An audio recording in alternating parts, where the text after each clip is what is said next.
নমস্কাৰ আপুনি চাই আছে মিড ডে 18 আৰু ষ্টুডিঅ'ত মই প্ৰাঞ্জল প্ৰতিম হাজৰিকা পুনৰ অসুস্থ যুৱ প্ৰজন্মৰ হাৰ্টথ্ৰব জুবিন গাৰ্গ মহানগৰীৰ আয়ুৰচন্দ্ৰা হস্পিটেলত ভৰ্তি কৰা হল শিল্পীজনক উচ্চ ৰক্তচাপজনিত সমস্যাৰ বাবে হস্পিটেলত তেওঁক ভৰ্তি কৰা হয় বৃহস্পতিবাৰে নিশা 10:45 হস্পিটেলত তেওঁ ভৰ্তি হয় বৰ্তমান হস্পিটেলৰ তৃতীয় মহলাৰ SR12ত চিকিৎসাধীন হৈ আছে শিল্পীগৰাকী বিকাশ ৰাইডাৰ্ছৰ তত্ত্বাৱধানত 6 জনীয়া চিকিৎসকৰ এটা দলে চলাই আছে চিকিৎসা চিকিৎসকৰ মতে বৰ্তমান শিল্পীগৰাকীৰ স্বাস্থ্য সুস্থিৰ আৰু জুবিন গাৰ্গে নিজেও সোশ্যাল মিডিয়া যোগে মন্তব্য প্ৰকাশ কৰিছে যে তেওঁ বৰ্তমান সুস্থ আছে আৰু এতিয়া কোনো চিন্তাৰ কাৰণ নাই কিন্তু তেওঁ যেহেতু হঠাৎ উচ্চ ৰক্তচাপজনিত সমস্যাত ভুগিছিল লগে লগে তেওঁ চিকিৎসালয়ত ভৰ্তি হোৱাটোৱে ভাল বুলি ভাবিলে আৰু নিজে আহি চিকিৎসালয়ত ভৰ্তি হ'ল জুবিন গাৰ্গৰ সেই ভাষ্যও আছে আৰু জুবিন গাৰ্গে নিজে এইখিনি কথা নিজৰ অনুৰাগী বা গুণমুগ্ধসকলৰ বাবে উল্লেখ কৰিছে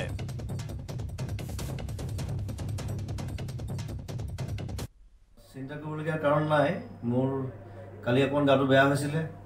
ব্লাড প্ৰেছাৰটো অলপ হাই হৈ গৈছিলে মই ষ্টুডিঅ'ত কাম কৰি আছোঁ আৰু ঘৰলৈ আহি পেলাই মই ফিল কৰিলোঁ যে মই প্ৰেছাৰটো চেক কৰিব লাগে চেক কৰোঁতে দেখিলোঁ প্ৰেছাৰটো যথেষ্ট হাই সেইকাৰণে মই হস্পিটেললৈ গুচি আহিলোঁ আয়ুচন্দ্ৰাত আৰু তেওঁলোকে ৰাতিৰে মোক গোটেই টেষ্ট কৰি আজি সুস্থ বুলি ডিক্লেয়াৰ কৰিছে আৰু মই 24 ঘণ্টা অবজাৰ্ভেশ্যনত থাকিম ইয়াত আয়ুচন্দ্ৰাত আৰু কাইলৈ ৰাতিপুৱা মই পুনৰ মোৰ কামলৈ ঘূৰি যাম ঘৰলৈ ঘূৰি যাম সকলোকে মৰম জনাইছোঁ আৰু আশীৰ্বাদ কৰিব যাতে মই সোনকালে ঘূৰি আহিব পাৰোঁ 1:30 মানত তেখেতৰ যিটো সমস্যাত তেওঁৰ সৈতে ভুগিছিলে সেই সমস্যাটো সাময়িকভাৱে চিকিৎসকৰ দলৰ কণ্ট্ৰলত আহে আৰু তাৰপিছত তেওঁ 2 বজামানৰ পৰা তেখেতে শুই যায় তেখেতে অকণমান আগত শুই উঠিছে তেখেতে ৰাতিপুৱাৰ আহাৰ গ্ৰহণ কৰিছে এই মুহূৰ্তত তেখেতৰ অৱস্থা বহুত উন্নত কালিতকৈ বহুত উন্নত আমি চিকিৎসালয়ৰ ভাষাত ক'ব পাৰোঁ হিজ কণ্ডিশ্যন ইজ ষ্টেবল নাও আমাৰ চিকিৎসকসকলে তেওঁক চাইছে এতিয়া কিছুমান তেজৰ নমুনা পৰীক্ষা কৰাৰ কাৰণে ব্যৱস্থা কৰা হৈছে যোৱা ৰাতিয়ে আমি তেওঁৰ হৃদৰোগ বিশেষজ্ঞ তেওঁৰ ECG আৰু কণ্টিনিউৱাছ ECG লগতে ইক'কাৰ্ডিঅগ্ৰাম কৰিছিলে আজি পুনৰাই তেওঁৰ ECG কৰাৰ ব্যৱস্থা কৰিছে ৰাতিপুৱা তেখেতৰ অকণমান গেষ্টাইটিছৰ অসুবিধা থকাৰ কাৰণে আমি গেষ্ট্ৰ বিশেষজ্ঞকো চাবৰ কাৰণে কৈছোঁ তেওঁৰ অলপ আগতে আল্ট্ৰাছাউণ্ডো কৰা হ'ল আশা কৰোঁ এনেকুৱা ধৰণেৰে যদি অৱস্থা তেওঁৰ ষ্টেবল হৈ থাকে আজি আবেলিলৈকে আমি তেওঁক ঘৰলৈ যাবলৈ দিব পাৰিম বেলতলাৰ বৰুৱা দম্পতীক হত্যা কৰাৰ কথা অৱশেষত স্বীকাৰ কৰিলে মূল অভিযুক্ত আকাশ চৌধুৰীয়ে আৰক্ষী ক্ৰাইম ব্ৰাঞ্চৰ জেৰাত স্বীকাৰ কৰিলে হত্যাৰ কথা আকাশৰ সৈতে আৰু দুজন থকা বুলি স্বীকাৰোক্তি প্ৰদান কৰিছে কিন্তু এতিয়াও বহু কথা কোৱা নাই আকাশে কিন্তু প্ৰথম অৱস্থাত যিগৰাকী আকাশে কেৱল মিথ্যাচাৰৰ আশ্ৰয় লৈছিল বাৰে বাৰে তেওঁ হত্যাকাণ্ড সংঘটিত কৰা নাই বুলি উল্লেখ কৰি আছিল আনকি জেলত যেতিয়া ভাত দিয়া হৈছিল সেই ভাত খাই খাই তেওঁ প্ৰচুৰ আত্মবিশ্বাসত কৈ আছিল যে তেওঁ এই হত্যাকাণ্ড সংঘটিত কৰা নাই কিন্তু তাৰ পাছতো আৰক্ষীয়ে নেৰানেপেৰা চেষ্টা চলাই আছিল কাৰণ সকলো তথ্য প্ৰমাণ এইগৰাকী আকাশ চৌধুৰীৰ বিৰুদ্ধে গৈছিল আৰু অৱশেষত জেৰাৰ অন্তত আকাশ চৌধুৰীয়ে স্বীকাৰোক্তি প্ৰদান কৰিছে যে তেওঁই হ'ল হত্যাকাৰী আৰক্ষী ক্ৰাইম ব্ৰাঞ্চৰ জেৰাত অৱশেষত স্বীকাৰোক্তি প্ৰদান কৰিছে আকাশ চৌধুৰীয়ে আকাশৰ সৈতে আৰু দুজন থকা বুলি স্বীকাৰোক্তি দিছে কিন্তু এতিয়াও বহু কথা কোৱা নাই আকাশ চৌধুৰীয়ে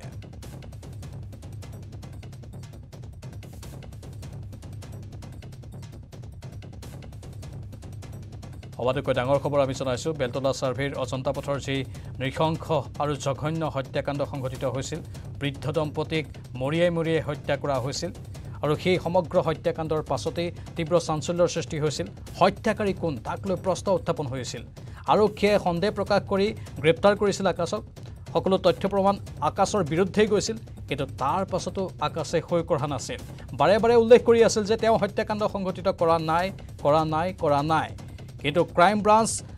আৰক্ষীয়ে ধাৰাবাহিক গতিত জেৰা চলাই আছিল আকাশ চৌধুৰীৰ ওপৰত কাৰণ সকলো তথ্য প্ৰমাণ ইতিমধ্যে লাভ কৰিছিল যাক কোৱা হয় বৈজ্ঞানিক তথ্য প্ৰমাণ আৰু ফৰেনচিকৰ তথ্য সকলো মিলাই আকাশ চৌধুৰীৰ বিৰুদ্ধে সকলো গৈছিল আনকি পত্নীৰ সৈতেও তেওঁৰ কথাৰ অমিল পোৱা গৈছিল যাৰ পৰিণতিত ধাৰাবাহিক ৰূপত এইগৰাকী আকাশৰ ওপৰত জেৰা চলাই থকা হৈছিল কিন্তু আকাশে কেৱল মিথ্যাচাৰৰ আশ্ৰয় লৈ আছিল তাকো আত্মবিশ্বাসত সেইখিনি মিথ্যাচাৰৰ তেওঁ আশ্ৰয় লৈছিল কিন্তু অৱশেষত আৰক্ষীৰ কৌশলৰ ওচৰত যেন এইগৰাকী আকাশৰ মিথ্যাচাৰ তল পৰিবলৈ বাধ্য হ'ল সকলো কথা জল পটকৈ ওলাই পৰিল স্বীকাৰোক্তি প্ৰদান কৰিছে আকাশ চৌধুৰীয়ে যে তেওঁৱেই এই নৃশংস আৰু জঘন্য হত্যাকাণ্ড সংঘটিত কৰিছিল যি সমগ্ৰ ঘটনাক লৈ বিভিন্ন ধৰণৰ প্ৰশ্ন উত্থাপন হৈ আছিল সেই প্ৰশ্নসমূহৰ যেন এতিয়া উৰ পৰিছে কিন্তু আকাশে এতিয়াও সকলো কথা স্পষ্ট ৰূপত সদৰি কৰা নাই বহুখিনি কথা এতিয়াও লুকুৱাই ৰাখিছে আন দুজন ব্যক্তিৰ সৈতে মিলি এই ঘটনা সংঘটিত কৰা বুলি কৈছে কিন্তু আন কোনো থাকিব পাৰে বহু লোক থাকিব পাৰে তাকো সন্দেহ কৰা হৈছে বহুতৰ নাম হয়তো আকাশে এতিয়াও লোৱা নাই আমাৰ জ্যেষ্ঠ সাংবাদিক ঋত্বিক কৌশিক আছে পোনপটীয়া সম্প্ৰচাৰত অধিক জনাবলৈ উৎপল হালৈ আছে ঋত্বিক কৌশিকৰ সৈতে পৰৱৰ্তী সময়ত যোগাযোগ কৰিম কিন্তু সতীৰ্থ সাংবাদিক উৎপল হালৈ আছে উৎপল ডাঙৰ বিগ আপডেট আহিছে সন্মুখলৈ হয়ছাক সময় উপলাৰ লগে লগে সকলো তথ্য প্ৰায় পোহৰলৈ আহিছিলে আৰক্ষীয়ে প্ৰাথমিক পৰ্যায়তে সন্দেহ কৰিছিলে যে আকাশ চৌধুৰীয়ে এই হত্যাকাণ্ড সংঘটিত কৰিছিলে আৰু আকাশ চৌধুৰী প্ৰাথমিক পৰ্যায়তে প্ৰথম দিনাই আটক কৰিছিলে আৰু আটক কৰি যিহেতু 14 দিনৰ ন্যায়িক জিম্মাত বিচাৰিছিলে আৰক্ষীৰ জিম্মাত বিচাৰিছিলে আৰু 7 দিনৰ আৰক্ষী জিম্মাত ন্যায়ালয়ে দিছিলে আৰু 7 দিনৰ জিম্মাত যোৱাকালি 3 দিন কৰিল আৰু 3 দিনত তেখেতে নিশাৰ ভাগত যিহেতু বশিষ্ঠ থানাত ৰখা হৈছিলে আৰু বশিষ্ঠ থানাত নিশা মাৰথান জেৰা অব্যাহত ৰাখিছিলে যদিহে আমি কওঁ ক্ৰাইমৰ ADCP normal Mahato ক্ৰাইমৰ DCP Prashanta Saikia ADGP এই উচ্চপদস্থ বিষয়াসকলে বিবেকানন্দ দাসে তেখেতক জেৰা অব্যাহত ৰাখিছিলে আৰু জেৰাৰ সময়ত যি ধৰণৰ তথ্য দিছিলে অৰ্থাৎ তেখেতক বাৰম্বাৰ একেটা কথাই সোধা হৈছিলে কি ধৰণে প্ৰত্যেক বছৰতে অন্তিম পৰ্যায়ত তেখেতৰ পৰা সেই ক্লু পাইছে যে এখেতে এই হত্যাকাণ্ডত জড়িত হৈ আছে আৰু আমি যদি হত্যাকাণ্ডৰ বিষয়ে চাবলৈ যাওঁ যি সময় হত্যাকাণ্ড সংঘটিত হৈছিলে সেই সময়ত কিন্তু কোনো ধৰণৰ ধন সম্পত্তি বা টকা পইচা কোনো সা সামগ্ৰী নিয়া নাই বা সোণৰ আঙুঠি হওক বা ৰূপৰ আঙুঠি হওক বা হীৰাৰ আঙুঠি হওক সেইসমূহ সামগ্ৰী কিন্তু এতিয়াও যিসকলো স্থানতে আছে আৰু যি মাটিৰ ফাইল হেৰুৱা কথা উল্লেখ হৈ আছিলে আমাৰ হাতত ভিতৰৰ পৰা যি খবৰ আহিছে কোনো ধৰণৰ মাটিৰ ফাইল এই মুহূৰ্তলৈকে লৰচৰ হোৱা নাই বুলি এক খবৰ আছে বিশ্বস্ত সূত্ৰৰ পৰা আৰু আমি যি খবৰ লাভ কৰিছোঁ এই মুহূৰ্তত যি ব্ৰেকিং দিব খুজিছোঁ বা আপডেট দিব খুজিছোঁ সেই আপডেট অনুযায়ী প্ৰতিশোধমূলকভাৱেহে এই হত্যাকাণ্ড সংঘটিত হৈছিলে যদিহে প্ৰাঞ্জল মই পুনৰবাৰ উল্লেখ কৰিম নিউজ 18 অসম নৰ্থ ইষ্ট দৰ্শকসকলক যে এই হত্যাকাণ্ড সংঘটিত হৈছিলে প্ৰতিশোধমূলকভাৱেহে প্ৰতিশোধ ল'বৰ বাবেহে এই হত্যাকাণ্ড সংঘটিত হৈছিলে কোনো খানাকে হয়তো কথাটো এতিয়া সকলোৰে চৰ্চা হৈ আছে আৰু কিছু সময় পিছতে যুটীয়া আৰক্ষী সঞ্চালক প্ৰধানগৰাকী আহি উপস্থিত হৈছে আৰু যুটীয়া যিগৰাকী আৰক্ষী আয়ুক্ত আছে পাৰ্থসাৰথী মহন্তই ভিতৰত তেখেতে সোধপোছ কৰি আছে আৰু পাৰ্থসাৰথী মহন্তই কিছু সময় পিছতে কেমেৰাত সংবাদমেল সম্বোধন কৰিব আৰু তেখেতে এই গোটেই কথাখিনি স্পষ্টভাৱে ক'ব কিন্তু তাৰ পূৰ্বে কিন্তু এই মুহূৰ্তত ব্ৰেক কৰিব ওলাইছোঁ যে এই কথাটো এই গোটেই ঘটনাটো কিন্তু এক প্ৰকাৰ প্ৰতিশোধমূলকভাৱেহে এই সংঘটিত হৈছে য'ত সেইবাবে কোনো ধৰণৰ সা সম্পত্তিয়ে হওক বা ধন লুকি হওক বা কোনো ধৰণৰ হৰ লুকি হোৱা নাই তাৰ পৰিৱৰ্তে প্ৰতিশোধমূলকভাৱেহে হত্যাকাণ্ড সংঘটিত হৈছে যি আমাৰ তথ্য আছে সেই তথ্য কিন্তু আমি কিছু সময় পিছত হয়তো সেই আমাৰ নিশ্চিত তথ্য আছে কিন্তু কিছু সময় পিছতহে সেই তথ্যসমূহ মুকলি কৰিম যিহেতু আৰক্ষী এই প্ৰধানগৰাকীয়ে আমাক এই কথা মুকলি কৰিবলৈ মানা কৰিছে আৰু তেখেতে সংবাদমেল সম্বোধন কৰিব আৰু তাৰে পৰৱৰ্তী পৰ্যায়ত নিউজ 18 অসম নৰ্থ ইষ্টৰ দৰ্শকসকলক জনাম কিন্তু প্ৰাথমিক পৰ্যায়তে উল্লেখ কৰিম যে প্ৰতিশোধমূলক হত্যাকাণ্ড যাৰ ফলত কোনো ধৰণৰ সোণৰ অলংকাৰ ৰূপৰ সম্পত্তি বা টকা পইচা কোনো ধৰণৰ নিয়া হোৱা নাই বা মাটিৰ ফাইল নিয়াৰ কথা যি স্পষ্টভাৱে উল্লেখ কৰিছিলে সেয়াও কিন্তু এইবিলাক নিয়া হোৱা নাই বুলি জনাইছে আৰু তাৰ বিপৰীতে কিন্তু মোবাইল ফোন দুটা এতিয়া ক'ত ৰাখিছে যদিহে আমি চাব যাওঁ যদি অসম আৰক্ষী স্পেচিয়েল বুলি কোৱা হয় বা মহানগৰত আৰক্ষী আয়ুক্তকৰণ কৰা হৈছে তেনে সময়ত যি মোবাইল ফোন দুটা আছিলে সেই মোবাইল ফোন দুটা এতিয়ালৈকে কিয় উদ্ধাৰ কৰা নাই অসম আৰক্ষীয়ে এইটো কিন্তু এক প্ৰকাৰ ব্যৰ্থ বুলি ক'ব লাগিব মঙলবাৰে সংঘটিত হোৱা হত্যাকাণ্ডৰ আজি শনিবাৰ পালে আৰু এই মুহূৰ্তলৈকে কিন্তু এই হত্যাকাণ্ড উকলাৰ পিছতো মোবাইল ফোন দুটা কিয় এই মুহূৰ্তলৈকে ট্ৰেক কৰিব পৰা নাই যিহেতু ট্ৰেক কৰিব পৰা অত্যাধুনিক সা সৰঞ্জাম আছে তেনে পৰ্যায়ত দুটাকৈ মোবাইল ফোন নোহোৱা হৈ আছে সেই মোবাইল ফোন দুটা কিয় উদ্ধাৰ কৰা নাই তাক লৈ কিন্তু এই মুহূৰ্তত এক চিন্তনীয় হৈছে বা সমাজ সচেতকসকলেও কিন্তু সেই কথাটোক লৈ কিন্তু চিন্তিত হৈ পৰিছে য'ত অসম আৰক্ষী আয়ুক্তকৰণ হৈছে স্নিফাৰডক লগোৱা হয় বা অন্যান্য ধৰণৰ টেকনিকেল লগা হয় মেটেল ডিটেক্টৰ ব্যৱহাৰ কৰা হয় এইসমূহ ব্যৱহাৰ কৰাৰ পিছতো মোবাইল ফোন দুটা কিয় ট্ৰেক কৰিব পৰা নাই এই মুহূৰ্তলৈকে সেইসমূহ কথাও কিন্তু সুহিয়াই চাব বা আমিও তেখেতক সংবাদমেল সম্বোধন কৰাৰ সময়ত সুধিম তেখেতে কি ধৰণৰ তথ্য দিয়ে সেয়া কিন্তু লক্ষণীয় হ'ব মই কিন্তু শেষত আৰু এটা কথা উল্লেখ কৰিম প্ৰাঞ্জল যে এই হত্যাকাণ্ড কিন্তু প্ৰতিশোধমূলকভাৱেহে লোৱা হৈছে এই কথা কিন্তু স্পষ্ট হৈ পৰিছে য'ত এই হত্যাকাণ্ডৰ সময়ত কোনো ধৰণৰ ধন লুকি হোৱা নাই হৰ লুকি হোৱা নাই সেই কথাই কিন্তু পুনৰ স্পষ্ট কৰিছে আৰু আকাশ চৌধুৰীয়ে যি মাৰথান জেৰা অব্যাহত ৰাখিছিল 3 দিন ধৰি এই মাৰথান জেৰাৰ অন্তত কিন্তু প্ৰতিশোধৰ কথা কোৱা হৈছে প্ৰতিশোধ আৰক্ষীৰ মুখেৰে বাৰু আমি শুনিম সকলো কথা কাৰণ আৰক্ষীয়ে এতিয়া সংবাদ মাধ্যমক এইখিনি কথা ক'বলৈ মানা কৰিছে আৰক্ষীয়ে নিজে সংবাদমেল সম্বোধন কৰি উল্লেখ কৰিম বুলি কৈছে কিন্তু প্ৰশ্ন হয় প্ৰতিশোধ এই বৃদ্ধ দম্পতীৰ ওপৰত কিহৰ প্ৰতিশোধ কেনেকুৱা প্ৰতিশোধ যি বৃদ্ধ দম্পতীয়ে আকাশ চৌধুৰীৰ পত্নীক সৰুৰ পৰা ডাঙৰ দীঘল কৰিলে নিজৰ ঘৰত থাকিব দিলে আকাশ চৌধুৰীক অটো কিনি দিলে অটো চলাবলৈ দিলে সংস্থাপনৰ পথ মুকলাই দিলে সেইগৰাকী আকাশ চৌধুৰীক আকৌ নিজৰ ঘৰতে থাকিবলৈ দিলে পত্নীসহ তাৰ পাছত কিহৰ প্ৰতিশোধ হ'ব পাৰে উৎপল সেইটো অত্যন্ত ডাঙৰ আৰু স্পৰ্শকাতৰ বিষয় হয় চাওক প্ৰাঞ্জল সেই স্পৰ্শকাতৰ বিষয়ৰ কাৰণে আমাক যি ভিতৰৰ পৰা খবৰ আহিছে বা যুটীয়া আৰক্ষী আয়ুক্তগৰাকী আছে তেখেতে এই ধৰণৰ কথাসমূহ এই মুহূৰ্তত ক'বলৈ মানা কৰিছে আৰু যি আমাৰ হাতত নিশ্চিত তথ্য আছে যে এই প্ৰতিশোধমূলক হত্যাকাণ্ড আৰু সেই হত্যাকাণ্ডৰ বিষয়ে আৰক্ষী প্ৰশাসনৰ পৰাই আমি প্ৰথমতে নিউজ 18 অসম নৰ্থ ইষ্টৰ দৰ্শকসকলক জনাম যি প্ৰতিশোধৰ কথা হয়তো আপুনি শুনিলেও কিন্তু পৰৱৰ্তী পৰ্যায়ত বা আমি যেতিয়া জনাম তেতিয়া হয়তো গম পাব অসমৰ ৰাইজে যে কি ধৰণৰ এই প্ৰতিশোধমূলক ঘটনা সংঘটিত কৰিব লাগিল ইয়াতে কিন্তু বহু কথাই লুকাই আছে সেই কথা কিন্তু আমি যি ধৰণৰ মটিভসমূহ বিচাৰি আছিলোঁ সেই মটিভৰ ভিতৰত কিন্তু বেলেগ এটা অন্য এটা কাৰণ যিটো সমাজৰ বাবে কোনো কাৰণতে চিন্তা কৰিব নোৱাৰা বিষয় কিন্তু এটা জড়িত হৈ আছে যিটো কাৰণৰ বাবে হত্যাকাণ্ড সংঘটিত হৈছিলে আৰু প্ৰতিশোধমূলকভাৱে এই হত্যাকাণ্ড সংঘটিত হৈছিলে যিটো কাৰণ শুনাৰ পিছত বা কোনো লোকে বিশ্বাস কৰিবলৈ টান হ'ব বা কিয় হৈছিলে এই কথা কিন্তু আৰক্ষী অঞ্চলৰ প্ৰধান বা আৰক্ষীগৰাকীয়ে মন্তব্য দিয়াৰ পিছতহে আমি মুকলি কৰিম কাৰণ এইভাৱে কৈছোঁ যে এই কথাটো আৰক্ষীৰ ফালৰ পৰা প্ৰথম মুকলি হওক আৰু যিটো কথা আচলতে সমাজ হৈতেহিক বা সমাজ বৈদেশিক কথা অৰ্থাৎ যিটো কথা কোনো কাৰণতে আপুনি মই কোনেও বিশ্বাস নকৰিম এনেধৰণৰ এটা ঘটনা আছে মাজত এই ঘটনাৰাজি আৰক্ষী মুকলি কৰাৰ পিছতহে আমি এই তথ্য পোহৰলৈ দিম প্ৰাঞ্জল নিশ্চয় উৎপল অত্যন্ত গুৰুত্বপূৰ্ণ কথা আৰক্ষীয়ে সংবাদ পেল সম্বোধন কৰিব আৰক্ষীয়ে নিজেই কম বুলি কৈছে সকলো কথা আৰু স্পৰ্শকাতৰ বিষয় যিহেতু আৰক্ষীয়ে সেই বিষয়টো সন্দৰ্ভত মত প্ৰকাশ কৰক আমি আৰক্ষীৰ ভাষ্য পোনপটীয়াকৈ আপোনালোকক শুনাম এতিয়াই সকলো কথা ক'ব নোৱাৰি বুলি আমাৰ সাংবাদিকগৰাকীয়ে কৈছে কিন্তু উৎপল যি কি নহওক এইগৰাকী আকাশ চৌধুৰীয়ে মিথ্যাচাৰৰ আশ্ৰয় ল'লে এইকেইদিন ধাৰাবাহিক ৰূপত জেৰা চলোৱা হ'ল তাৰ পাছতো বাৰে বাৰে কেৱল মিছা মাতি থাকিল আকৌ আত্মবিশ্বাসত যেন তেওঁ একো ভুলেই কৰা নাই তেনে এক ৰূপ তেওঁ দেখুৱাবলৈ চেষ্টা কৰি আছিলে এইকেইদিন হয় চাওক প্ৰাঞ্জল এই গোটেই ঘটনাটো যিটো ঘটনা আচলতে যেতিয়া ৰাইজে গম পাব তেতিয়াই গম পাব যে তেখেতে মিছাই কিয় ক'ব লগা হ'ল বা গোটেই কথাখিনি কিন্তু কিছু সময়ৰ পিছতে জল পথ হ'ব যিখিনি ঘটনা আছে ইয়াৰ হত্যাকাণ্ডৰ লগত বা প্ৰতিশোধকমূলকভাৱে যি হত্যাকাণ্ড সংঘটিত কৰা হৈছে এই হত্যাকাণ্ডৰ লগত এটা বিশেষ ঘটনা জড়িত হৈছে আৰু সেই বিশেষ ঘটনাটোৰ বাবে তেখেতে আত্মবিশ্বাসতে এনেদৰে কৈ থকা বুলি এক ভিতৰুৱা সূত্ৰই জনাইছে আৰু সেই ধৰণৰ ঘটনাৰ বাবে তেখেতে আত্মবিশ্বাসত আছিলে যিহেতু এই কথা কোনো কাৰণতে মুখ খোলাৰ যোগ্য নহয় বা মুখ খুলিব নোৱাৰে বা মুখ খুলিলে আপুনিও হয়তো সেই কথাখিনি যেতিয়া আমি জনাম সেই মুহূৰ্তত কিন্তু সকলো হতবাক হৈ পৰিব সেয়েহে সংবাদ মাধ্যমৰ জগতে এই জইণ্ট জিপিগৰাকী কোৱাকৈ আমিও ৰখিছোঁ আৰু সেই কথাখন কিন্তু যদিও ভিতৰৰ পৰা কাণ বাগৰি আহিছে এতিয়ালৈকে কিন্তু সেইবাবে আমি মুকলি কৰা নাই কাৰণ আৰক্ষী আয়ুক্তগৰাকী নিজে এই কথা উল্লেখ কৰিম বুলি কৈছে এই গোটেই ঘটনাটো যদি চোৱা যায় এই আৰক্ষীয়ে যি ধৰণৰ ঘটনাখিনিৰ লগত জড়িত বা তেখেতে যিয়ে প্ৰবল আত্মবিশ্বাসত কৈছিলে যে এই ঘটনা মই সংঘটিত কৰা নাই কিয়নো যদি এই সংঘটিত ঘটনাত প্ৰত্যেকবাৰে বাৰম্বাৰ আমি তেখেতৰ ভাষ্য ল'বলৈ সংগ্ৰহ কৰিছিলোঁ যোৱাকালিৰ দিনটোত 5বাৰকৈ তেখেতক আমি লগ পাইছিলোঁ 5বাৰকৈ ওলোৱা সোমোৱা হৈছিলে যিহেতু হেল্থ চিটি হস্পিটেললৈকে তেখেতৰ স্বাস্থ্য পৰীক্ষাৰ বাবে নিয়া হৈছিলে ভিতৰত তেখেতক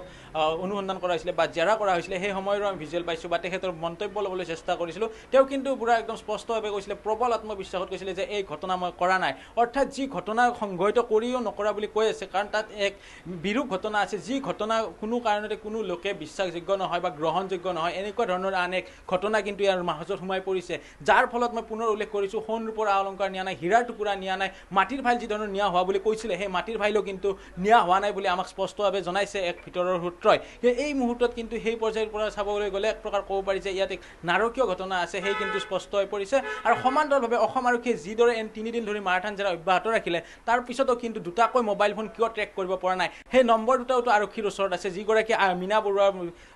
ঢুকালে আৰু ননী গোপাল বৰুৱা ঢুকালে অৰ্থাৎ যি বৰুৱা দম্পতি মৃত্যু হ'ল সেই বৰুৱা দম্পতিৰ মোবাইল ফোন নম্বৰ দুয়োটা আছে আৰক্ষীৰ ওচৰত ক্ৰাইম ব্ৰাঞ্চৰ ওচৰত আছে CIDৰ ওচৰত আছে গোটেইখিনি কিয় ট্ৰেক কৰা নাই সেয়া কিন্তু এই মুহূৰ্তত লক্ষণীয় হৈ পৰিছে আৰক্ষীয়ে 3টা দিন উকলিলে অৰ্থাৎ 72 ঘণ্টা উকলিলে 72 ঘণ্টা উকলাৰ পিছতো মোবাইল দুটা কিয় এই মুহূৰ্তলৈকে উদ্ধাৰ কৰিব পৰা নাই আৰু পৰহি আমি এটা CC কেমেৰাৰ ভিজুৱেল পাইছিলোঁ সেই যি বাসগৃহ আছিলে বাসগৃহৰ সোঁফালৰ বাসগৃহটোৰ সেই ভিজুৱেল আছিলে সেই ভিজুৱেলত নিশা 2 বজাত প্ৰৱেশ কৰা সেই দুজন লোকৰো ক্লু কিয় উলিয়াব পৰা নাই এনে কথাই কিন্তু বহু ৰহস্যৰ সৃষ্টি কৰিছে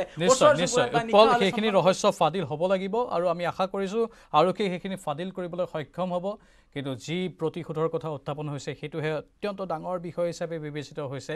আৰক্ষীৰ সংবাদ মেলৰ বাবে আমি অপেক্ষা কৰি থাকিম আৰক্ষীৰ সংবাদ মেলতে এইখিনি কথা স্পষ্ট কৰি দিয়া হ'ব বুলি উল্লেখ কৰা হৈছে ধন্যবাদ উৎপল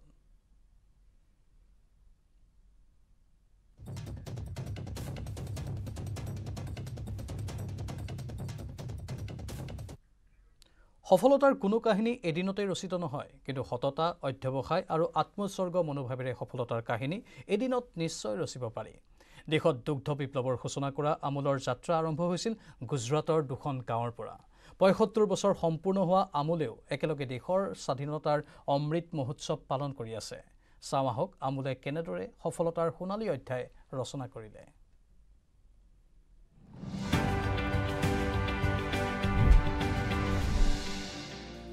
1970 तक पूरे देश में अमूल आंदोलन की गूंज सुनाई देने लगी। अमूल दूध उत्पादन करने और उसे इस्तेमाल करने वालों का पसंदीदा नाम बन गया। ऑपरेशन फ्लड के तहत नेशनल डेयरी डेवलपमेंट बोर्ड ने नेशनल मिल्क ग्रिड तैयार किया। ग्रिड का मकसद देश भर में दूध उत्पादन करने वालों को आपस में जोड़ना था। पूरे भारत में 700 कस्बे और शहर ग्रिड से जुड़ गए। इस तरह अमूल भारत में अनेकता में एकता का नया मूल मंत्र बन गया। আৰু বাতৰিখিনিতে সময় হৈছে চমু বাণিজ্যিক বিৰতিৰ মই ব্যৱহাৰ কৰোঁ আটাইতকৈ সবল আৰু সতেজ চিমেণ্ট সূৰ্যা চিমেণ্ট অটুট ঘৰ অটুট অসম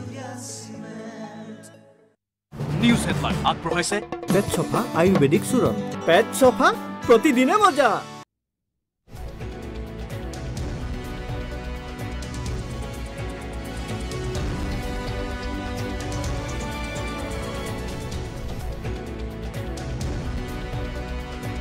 নিউজ হেডলাইন আগবঢ়াইছে পেট চফা আয়ুৰ্বেদিক চূৰণ পেট চফা প্ৰতিদিনে মজা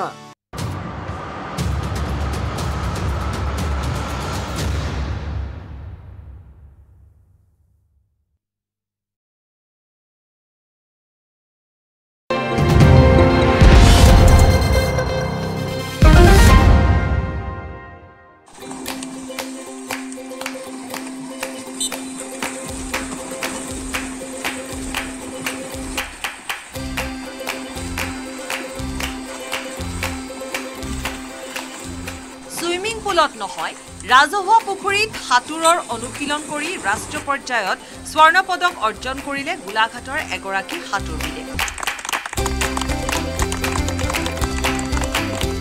কোভিডৰ পৰিপ্ৰেক্ষিতত ৰাজ্যৰ সুইমিং পুলসমূহ বন্ধ হৈ আছে কিন্তু ৰাষ্ট্ৰীয় পৰ্যায়ৰ প্ৰতিযোগিতা সমাগত হোৱাৰ সময়ত গোলাঘাটৰ এগৰাকী প্ৰতিযোগীয়ে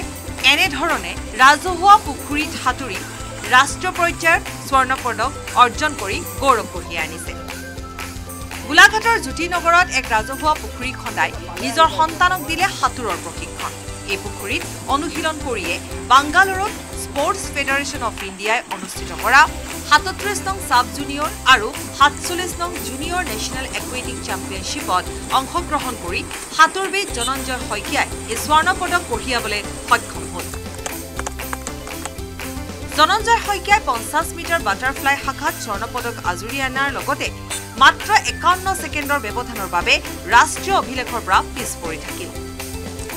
উল্লেখযোগ্য যে এতিয়ালৈকে বাটাৰফ্লাই শাখাত ৰাষ্ট্ৰীয় অভিলেখ 26.13 ছেকেণ্ডৰহে আছে প্ৰশিক্ষক জ্যোতি বসুমতাৰীৰ তত্ত্বাৱধানত জনঞ্জয় শইকীয়াই লাভ কৰিছিল প্ৰশিক্ষণ বিজয়ী জনঞ্জয়ৰ সতীৰ্থ অভিভাৱক তথা প্ৰশিক্ষকৰ দাবী চৰকাৰে অতি শীঘ্ৰে খুলি দিয়াৰ ব্যৱস্থা কৰক ৰাজ্যৰ সুইমিং পুলসমূহ গোলাঘাটত ইতিমধ্যে সম্ভাৱনা প্ৰবণ বহু সাঁতোৰবিদে লৈ আছে প্ৰশিক্ষণ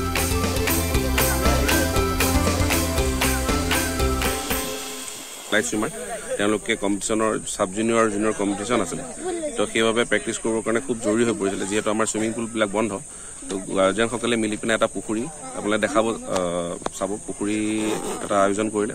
দলং বান্ধি পিনে চ' মই আহি তেওঁলোকক প্ৰেক্টিছ কৰালোঁ যিমান পাৰি মোৰ সামৰ্থ্য অনুসাৰে মই তেওঁলোকক দিলোঁ খুব ভালেই লাগিছে আমাৰ ইয়াৰ ভিতৰতে এতিয়া সাব জুনিয়ৰ যাৰ জুনিয়ৰ নেশ্যনেলত মেডেল আনিলে জনঞ্জয় জ্যোতি হাজৰিকা গোল্ড মেডেল এইটো আমাৰ বাবে খুব গৌৰৱৰ গোলাঘাটৰ পৰা ইউনুছ আলীৰ report news 18 Assam north east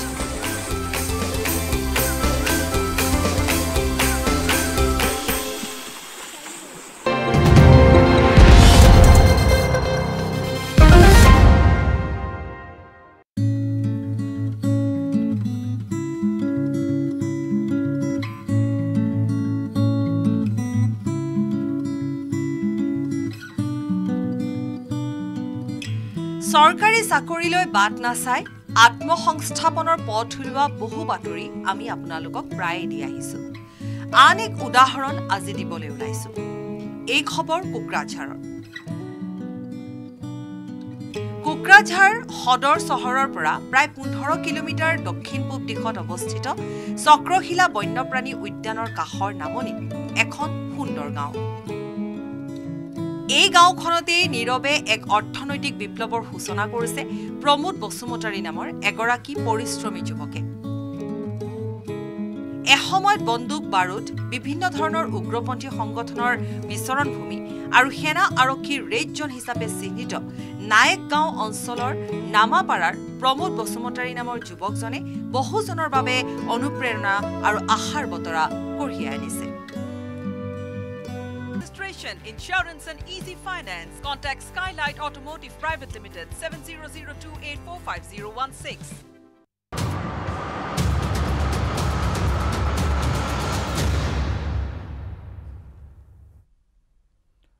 লামডিঙত নিশাৰ ভাগত পুনৰ ভয়ংকৰ অগ্নিকাণ্ডৰ খবৰ। নিশাৰ ভাগত লামডিঙৰ কালিবাৰী ৰোডস্থিত ভাৰতীয় জীৱন বীমা নিগম LICৰ কাৰ্যালয়ত সংঘটিত হয় এই অগ্নিকাণ্ড। লামডিং মহাবিদ্যালয়ৰ সন্মুখতে থকা 4মহলীয়া বিল্ডিঙত অৱস্থিত ভাৰতীয় জীৱন বীমা নিগম লামডিং শাখাৰ এই কাৰ্যালয়টো। অগ্নিকাণ্ডৰ ফলত কাৰ্যালয়টোৰ সকলো আচবাব জুইত জাহ যোৱাৰ লগতে বহুতো লাগতিয়াল নথিপত্ৰও জুইত জাহ যায়। লগতে দিনটোৰ সংগৃহীত নগদ প্ৰায় 6,50,000 টকাও কাৰ্যালয়টোতে আছিল বুলি জনায় LICৰ বিষয়াগৰাকীয়ে। পৰৱৰ্তী সময়ত লামডিঙৰ অগ্নি নিৰ্বাপক বাহিনীৰ তৎপৰতাত জুই নিৰ্বাপিত কৰাত বিল্ডিংটোত থকা পাঞ্জাৱ নেশ্যনেল বেংক আৰু অন্যান্য কাৰ্যালয়সমূহ অগ্নি সংযোগ হোৱাৰ পৰা কথমপি ৰক্ষা পৰে। বৈদ্যুতিক শ্বৰ্ট চাৰ্কিটৰ ফলতেই কাৰ্যালয়টোত জুইৰ সূত্ৰপাত হোৱা বুলি সদ্যহতে ধাৰণা কৰা হৈছে।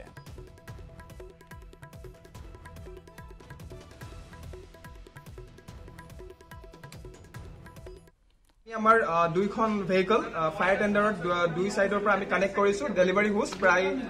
2-3টা কৰি কানেক্ট কৰিছো, কৰি পেলাই ফ'ৰ্থ ফ্ল'ৰ নহয় জানো এইটো? হয় হয়। ফ'ৰ্থ ফ্ল'ৰত ইয়াত অগ্নি সূত্ৰপাত হৈছিল। তো আমি যেতিয়া গৈ পেলাই দেখাৰ পিছতে আমি সেইখিনি চাৰিওফালৰ পৰা আৱৰি ধৰিলো, ঘেৰি ধৰিলো, যাতে এই জুইখিনি বাহিৰলৈ স্প্ৰেড হ'ব নোৱাৰে। তেনেস্থলত আমি আমাৰ যিবোৰ ইকুইপমেণ্ট আছিল, ফায়াৰ ফাইটিং ইকুইপমেণ্ট সকলোবোৰ আমি ইউজ কৰিছো আৰু এই যি ভয়ানক অগ্নিকাণ্ড আছিল এয়া আমি ইয়াতে নিৰ্বাপন কৰিলো। সমাগত পোহৰৰ উৎসৱ দীপাৱলী। মৃৎশিল্পীসকলৰ মাজত এতিয়া সীমাহীন ব্যস্ততা। গহপুৰৰ প্ৰাঞ্জল নগৰত বিভিন্ন প্ৰকাৰৰ মাটি চাকি তৈয়াৰ কৰিছে মৃৎশিল্পীসকলে। এইবেলি দীপাৱলীয়ে মৃৎশিল্পীৰ জীৱনলৈ পোহৰৰ ৰেঙনি কঢ়িয়াই আনিব বুলি আশাবাদী যদিও কিছু ক্ষেত্ৰত চিন্তিতও হৈ পৰিছে, কিয়নো দীপাৱলী উপলক্ষে বিভিন্ন ৰঙীন বৈদ্যুতিক চাকিৰে ভৰি পৰিছে বজাৰ। তথাপিও মনত আশালৈ দীপাৱলীৰ বাবে মাটি চাকি তৈয়াৰ কৰাত দিনে নিশাই ব্যস্ত হৈ পৰিছে গহপুৰ প্ৰাঞ্জল নগৰৰ এইসকল লোক।